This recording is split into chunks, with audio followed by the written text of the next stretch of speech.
Cervical stitch వేసే procedure ఏంటనేది ఇప్పుడు చూపిస్తాను. So this is the operation theatre. Okay,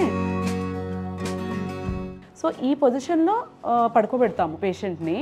ఇది లిథాటమీ పొజిషన్ అంటాము. సో కాళ్ళు రెండు వైడ్గా పెట్టి ఈ పొజిషన్లో పేషెంట్ పడుకోబెడతారు. అండ్ పేషెంట్కి వెన్నులోకి ఏమీ మత్తు ఇవ్వరు. సో ప్రెగ్నెంట్ లేడీకి వెన్నులోకి మత్తు ఇవ్వటం లాంటిది ఏది ఉండదు. చిన్న క్యాన్యులా పెట్టి వీన్లో general anaesthesia, short general anaesthesia ఇస్తారు. సో ఏమాత్రం పెయిన్ మీకు తెలియదు సర్వైకల్ స్టిచ్కి. సో అసలు భయపడక్కర్లేదు.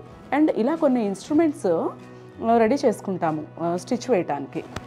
సో స్టిచ్ వేసే ప్రొసీజర్ యాజ్ సచ్ ఆ పార్ట్లో నేను చూపించలేను, చెప్తూ ఉంటాను ఏం చేస్తున్నా అన్నది.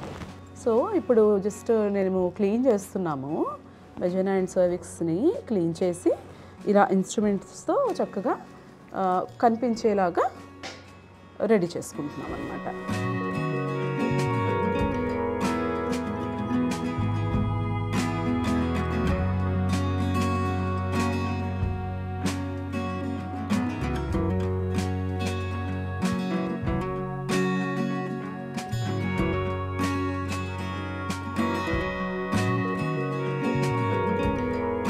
సో చాలాసార్లు అడిగారు కదా సర్వైకల్ ఇన్కాంపిటెన్స్ అంటే షార్ట్ సర్విక్స్కి, రిలాక్స్డ్ కొంచెం, షార్ట్ సర్విక్స్కి ఏం చేస్తారు అని. సో ఇది ప్రొసీజర్ అనమాట.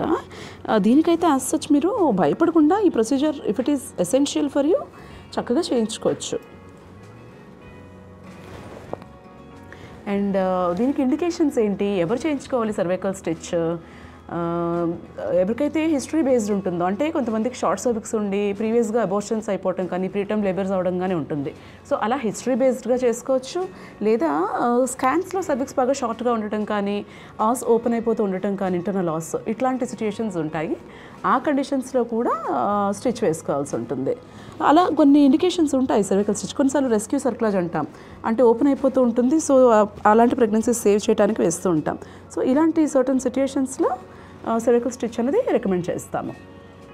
అండ్ ఈ స్టిచ్ని ఇలా త్రూ వెజైనా సర్విక్స్ మీద అప్లై చేస్తాం. గర్భాశయ ముఖద్వారం ఉంటుంది కదా, అలా సర్విక్స్ మీద త్రూ వెజైనా అప్లై చేస్తాము. ఎక్స్టర్నల్గా పొట్ట మీద ఎక్కడా కట్స్ ఉండవు. అండ్ డెలివరీకి దగ్గరలో, అంటే డ్యూ డేట్కి దగ్గరలో ఈ స్టిచ్ని రిమూవ్ చేసేస్తాం త్రూ వెజైనానే. అగైన్ రిమూవ్ చేసేసిన తర్వాత చక్కగా మీ నార్మల్ డెలివరీ ఛాన్సెస్ అన్నీ అలాగే ఉంటాయి. ఇప్పుడే నాకు ఒక పేషెంట్ అడిగారు, స్టిచ్ వేసిన తర్వాత నార్మల్ డెలివరీ అవుతుందా అని. చక్కగా అవుతుంది. డ్యూ డేట్కి దగ్గరలో స్టిచ్ తీసేసుకుంటాము. డెలివరీ పెయిన్స్ అవి వచ్చేస్తే కనుక మీరు డెలివరీ అయిపోతారు, లేదా లేబర్ ఇండ్యూస్ చేయటం అట్లా ఉంటాయి.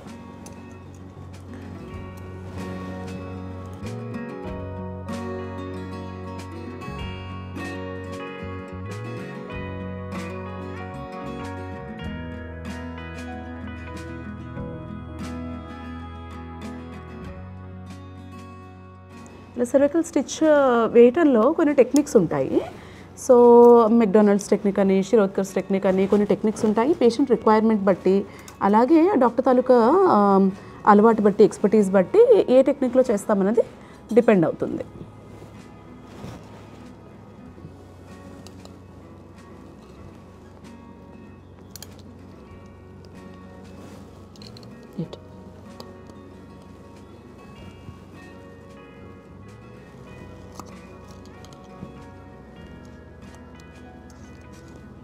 అండ్ హాస్పిటల్ స్టే కూడా ఎక్కువ అవసరం లేదు. సర్వైకల్ స్టిచ్ వేసిన తర్వాత same day you can go home.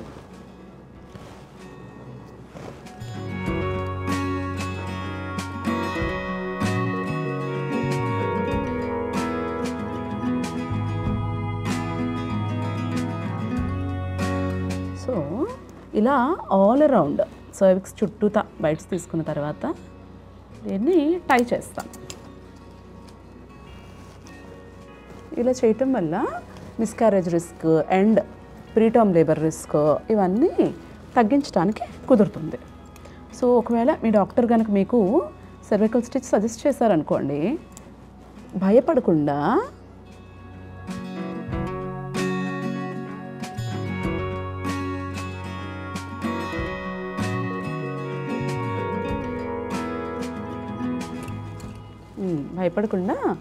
చక్కగా స్టిచ్ చేసుకోవచ్చు. కొన్ని సిట్యుయేషన్స్లో ఇది ప్రెగ్నెన్సీ మెయింటైన్ అవ్వడానికి చాలా హెల్ప్ చేస్తుంది.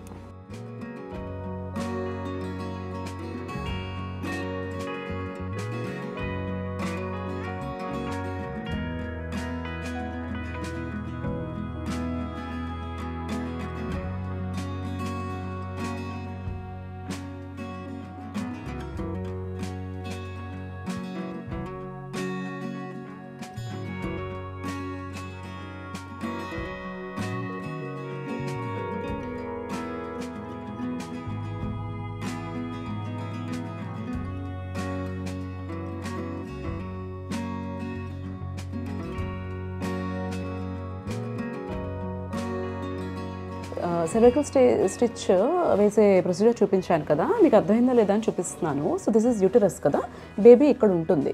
సో ప్రెగ్నెన్సీ అంతా ఏమవ్వాలి, యూటరస్ కామ్గా కంట్రాక్ట్ అవ్వకుండా రిలాక్స్డ్గా ఉండాలి. సర్విక్స్ అన్నది క్లోజ్డ్గా పట్టి ఉంచాలి ప్రెగ్నెన్సీ. ఓకే, సో ఎప్పుడైతే ఈ సర్విక్స్ అన్నది షార్ట్ అవ్వటం కానీ ఓపెన్ అవ్వటం కానీ అవుతుందో దాన్ని సర్వైకల్ ఇన్కాంపిటెన్స్ అంటాం. సో ఆ సిచ్యుయేషన్లో మీకు స్టిచ్ సజెస్ట్ చేయొచ్చు మీ గైనకాలజిస్ట్. సో ఆ స్టిచ్ ఎలా వేస్తాను నేను ఇప్పుడు, త్రూ వెజైనా చక్కగా సర్విక్స్ విజువలైజ్ అయ్యేలాగా ఇన్స్ట్రుమెంట్స్ యూస్ చేసి ఈ సర్విక్స్ని వీలైనంత పైకి, వెజైనాకి సర్విక్స్ జంక్షన్లో వీలైనంత పైకి ఇలా స్టిచ్ అప్లై చేస్తాం. So that is about cervical cerclage or cervical stitch. Thank you. If you like this video, please like, share and subscribe and share with your friends who may need it.